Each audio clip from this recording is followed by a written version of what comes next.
Hello everyone, in this video I'll be showing you the ultimate guide on how to play Duchess in Elden Ring Nightreign. Now she's got the worst stat spread of all the characters, having descaling and endurance, but she more than makes up for it with really powerful skills, like the ability to dodge a couple times in a row like you saw there, getting away from summoned characters. As well, she can also restage and apply the last few seconds of damage on targets, which you can see is actually pretty crazy. If you trigger bleed or any types of build-up, it can reapply all of that, taking out some bosses a lot quicker.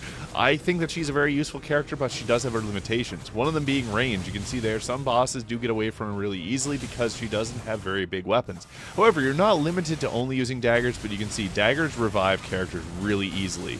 And here's a clutch moment that I had. She does have really good scaling and intelligence, so you can use spell casting, and I was able to clutch out and get the victory here. So the best part about Duchess is she's got a few useful moves. Like you can see there, if you run at a character and you press the R2 or right trigger button, you can do this attack where you do a bit of a backflip like that, and you can follow it up with this a quick attack and then do your combo. Unfortunately, her endurance isn't enough, but she does have this. I wouldn't recommend doing this dodge with no direction. It doesn't have as many invincibility frames as this dodge here, which has more invincibility frames, but you can double dodge in a row. Kind of feels like Bloodborne, which I think is really nice. So if you're someone that's really good at dodging, this is the character for you. Now, the best way to go about this on day one, it's best to find a steeple like this because you can get some spell casting, and I think that's a good thing for her to have early on because you don't have the stagger potential that other characters have, and that makes trying to grind for runes at the start of the game very difficult because you can't stagger enemies easily, so you're oftentimes having to face and try to get away from enemies a little bit quickly.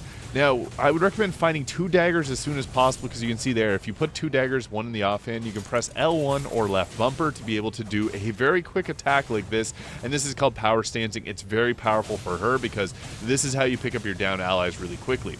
As I mentioned, you don't need to use daggers on her all the time because some other weapons are likely going to be better, and you'll see I actually had Marika's hammer, which helped secure a victory in one of our games here. But the thing is, she's got a very short range, so bosses like Commander Gaius here, who can do these large area of effect attacks and whirlwinds, make it a little bit more challenging for her. But that's the beautiful thing about her having good scaling in her intelligence, because then you can use some spells if there's a danger, and that's why it helps to play the previous Elden Ring game to know some of these bosses. But overall, if you're fighting the new boss for the first time, sometimes it's best to just stay a little bit away from them, read their abilities, and use your restage when needed. So you can see here I've used the restage there. It did apply a bit extra damage. She works very well with an executor here because they can do bleed build up really easily because their starting weapon will have blood loss, and then you can restage that.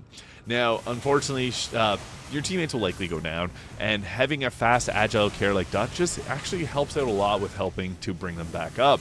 So that's one nice thing about her kit, is she's got those great dodges and fast attacks because the game doesn't care how many times you hit the character. It has a set amount for the revive. And you can see there, we found Marika's hammer, which is pretty crazy. So that was a game changer. It's a legendary weapon. It wasn't really well scaled for her, but it does come in clutch a little bit later on, which you'll see. It has pretty good posture break, and that's where it became really useful.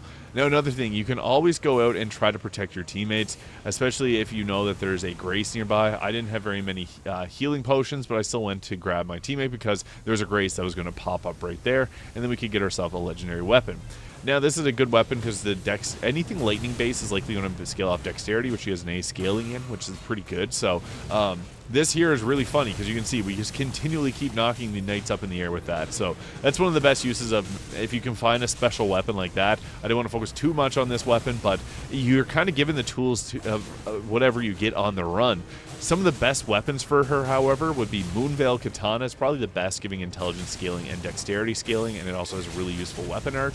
But some other ones that are very useful are like Claws, because they usually deal blood loss buildup. Katanas are another good one, and you can also power stance with the Wazakishi weapon, so that's another good one to look out for. For boss fights, though, your ultimate ability turns you invisible, and this is for 10 seconds, but what's most useful about it is you can go and pick up your down allies like you can see there. So that would be what I would save it for most times, or if you're really close to finishing off a boss and you see your allies are in low health, but it's probably best for you to just focus on picking up your down allies with this. Having those extra dashes really do make a difference when it goes to surviving and trying to keep your team alive. So you can see here, like, luckily that character used their ultimate to bring back our team, but we're really all about going and reviving people often, because it's inevitable. With random multiplayer play, you're going to get with players that do go down from time to time, and since she's a little bit of a weird character in terms of how she aggroes, it does cause things to be a little bit different. Now, one of the best parts, as I mentioned earlier, is when you do a dagger attack, it's about the amount of times you hit the character with it. So typically, it takes about 4 hits to be able to revive 1 bar, so yeah, you're going to have to hit multiple times, but that's where power stancing daggers comes in really handy. Unfortunately, again, her endurance being so low makes this a little bit difficult. Again, though, she does have 2 of the best ultimates in the game, or skills and ultimates in the game, which makes up for a lot of ways. Here's another one. I had actually the Star Fist, which is a decent weapon for her because it has blood loss buildup. It has a fast charge on its attack, so you can break posture really easily with this weapon. I like this weapon a lot. You can two-hand it by pressing triangle or Y and then pressing right or left bumper, and then you can bring it out, and it has a really good power stance moveset. So this was a weapon that I really enjoyed running around with. Even though it was a cold weapon and we were going against a cold boss, I couldn't get to use it for a long time, but you can see the pure damage on that thing is pretty crazy. So don't be afraid to try something a little bit different, even if it's not a dagger. She does have some pretty good abilities to use dexterity-based weapons, so you can go with that as well, or any type of intelligence-based weapon too.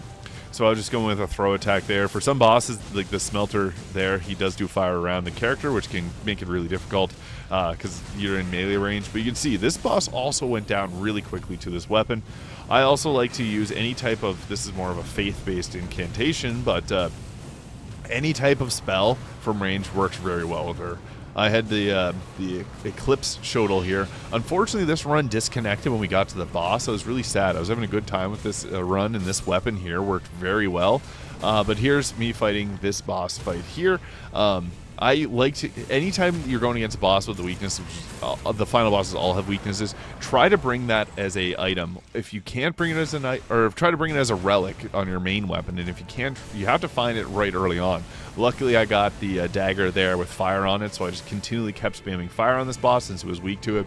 Now, since we also have really good FP, we can cast things like that. And another nice thing is if you're able to find any items that give you reduced FP consumption, as well as any ability upgrades that you can get that lower the amount of FP that you use, because you can cast a lot of spells here.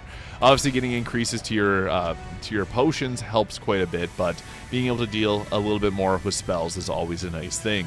So yeah, you can see here I'm just spamming it. Had a low FP cost, but it was doing a decent bit of damage to this boss. We were able to take it out pretty easily with this. So know the weaknesses of the boss you're going against and try to use those to your advantage as much as possible, and that'll help you get some more wins against the fight. So I'm going to show off a few other bosses here as well, because I was able to complete a few with the Duchess here. So you can see a teammate went down. Luckily, it was aggroed on someone else. I didn't really need to use this invisibility here because there's only 1 bar. I would recommend actually saving that for 2 bars.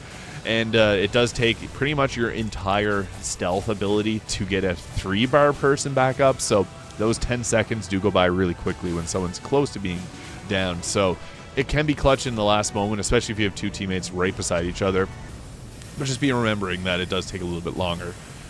This is another boss fight that went against, and I just had a bunch of different spells. Those worked really well. Don't forget to use your Restage ability. I've played with so many different Duchesses that have not used their Restage ability. You can hear it, and your teammates can hear it too, so you want to be using it. But you have to watch the health bar of the enemy, because anytime you hear, if you can listen for the audio key for blood loss, that's going to be a good time to use it as well. So you can see here, against this boss here, it was actually, this is a very challenging fight. I was really low on health, and I didn't have any healing potions left, so turning invisible and standing on a warming stone was a pretty solid strategy to help keep myself alive. And yeah, then we were able to go pick up our down ally, which was really challenging here because Wilder was doing the dual greatsword jump attack, but I got really lucky. I had a welding grace here which kept me alive, and that was just enough to go back and revive my entire team. And you can see the health bar there. This boss was pretty much cooked, so Wilder unfortunately went in and went down again, which was unfortunate, so I had to go in and win the game here, which was really clutch. And that's where spellcasting comes in handy, because this boss likes to run away, but its tail got hit by those projectiles and it took it out, so that was perfect.